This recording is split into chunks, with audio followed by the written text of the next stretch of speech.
मी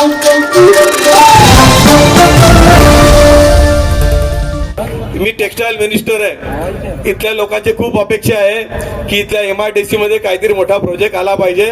ती जबाबदारी तुम्ही घ्या. भाऊंनी पडवून नेलं होतं माझं टेक्सटाईल हब. टेक्सटाईल पार इथे काय तिथे काय फरक पडतोय. पण संजीव भाऊंचा सातत्याने एक आग्रह मात्र आहे की मी टेक्सटाईल मंत्री आहे आणि माझ्या भुसावळमध्ये टेक्सटाईल नाही, तुम्ही काहीतरी करा. आणि मध्येच गिरीश भाऊ तुम्ही भुसावळमध्ये शिरण्याचा प्रयत्न करू नका.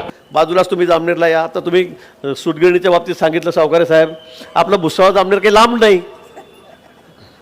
15 मिनिटाचा रस्ता झाला आता आणि पुष्कळ 4-6 पदरी रस्ता झालेला आहे. आता इथे झालं काय तिथे झालं काय सूतगिरण्या.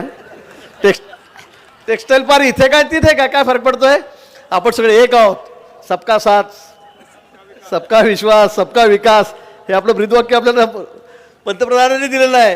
त्यामुळे ती काळजी तुम्ही या ठिकाणी करू नका. पण रस्त्याचं नेटवर्क असेल, MIDC असेल, सगळ्याच बाबतीत आता आपल्याला या ठिकाणी पुढे जायचं आहे.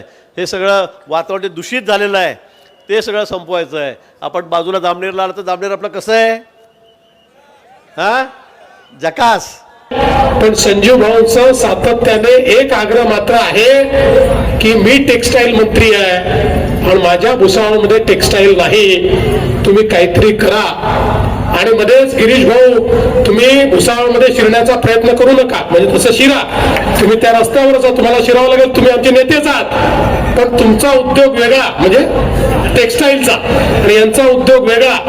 त्यामुळे संजू भाऊ मी जानेवारीमध्ये डावोसला जातोय आणि डावोसहून आल्यानंतर किमान एक तरी टेक्सटाईलचा उद्योग तुमच्या भुसावळमध्ये आणल्याशिवाय मी राहणार नाही. त्याकरता सगळा पुढाकार जो आहे हा पुढाकार मी घेईल आणि निश्चितपणे या ठिकाणी मोठ्या प्रमाणात हे सगळं काम आपण करून दाखवू. आज आपल्याला माहिती आहे दीपनगरमध्ये आपण त्या ठिकाणी एक 650 मेगावॅटचा एक नवीन प्रकल्प त्या ठिकाणी 660चा पूर्ण केला. आता संजीव भाऊची मागणी आहे तिथे 800 मेगावॅटचा केला पाहिजे. आम्ही फिजिबिलिटी करतो, फिजिबिलिटी कशी येते ते आपण पाहू.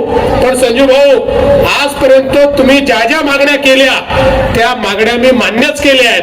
त्यामुळे तुम्ही ज्या ज्या वेळी मागणी करता त्या त्यावेळी ती मागणी पूर्ण होते हे तुम्ही लक्षात ठेवलं पाहिजे.